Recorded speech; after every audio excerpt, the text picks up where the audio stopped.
Marriage is love in action. In marriage, we practice the risky work of softening, of bending towards another, of choosing every day to love each other. We build strong foundations of patience, understanding, and kindness for one another. Marriage is the act of co-creation, where we make the courageous and continual promise to move alongside, move together, out into the world as a living example of God's love.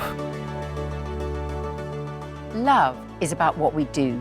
It involves action and is a choice we make for the sake of another person that will always cost us something.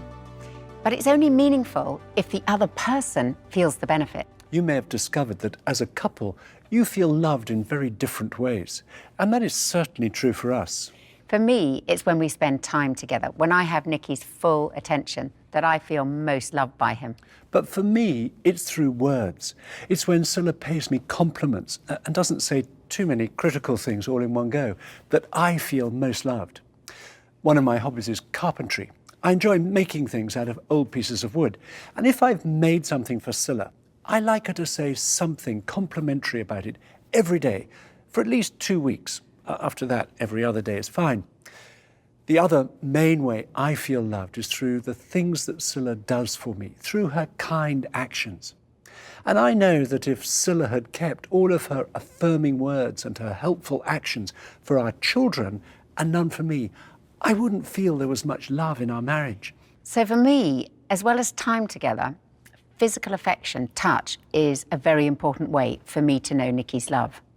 So if Nicky were to give all his time and touch to his laptop and phone, but not to me, I wouldn't feel very loved. Even after many years, it's easy to forget how different we are in what makes us each feel loved. And despite our best efforts, we can end up feeling frustrated and irritated through trying to show love in our own way rather than each other's. Not long ago, we inherited several boxes of books that had belonged to Scilla's late father. We already had far too many books in our house and had nowhere to put them.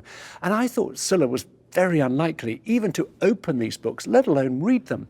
So I felt rather resentful about having them at all. However, I didn't say anything about my feelings to Scilla, as I recognised they held emotional value for her.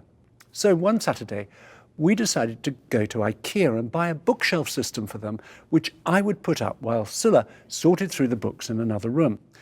Of course, it took me considerably longer to put the shelves together than I'd anticipated. But finally, at about 10 p.m, I finished and was feeling rather pleased with my handiwork when Scilla came in and failed to say anything encouraging at all about the shelves. Well, we hadn't talked about it, but I was very much hoping that Nicky would have finished in time for us to have dinner together. So I was feeling rather resentful, not because I didn't appreciate his hard work, but because we hadn't spent any of the afternoon or evening together at all. And as I said, spending time together is so important for me to feel loved. And I didn't feel great because words are so important for me to feel loved. And Scilla had failed to affirm my effort with the shelves.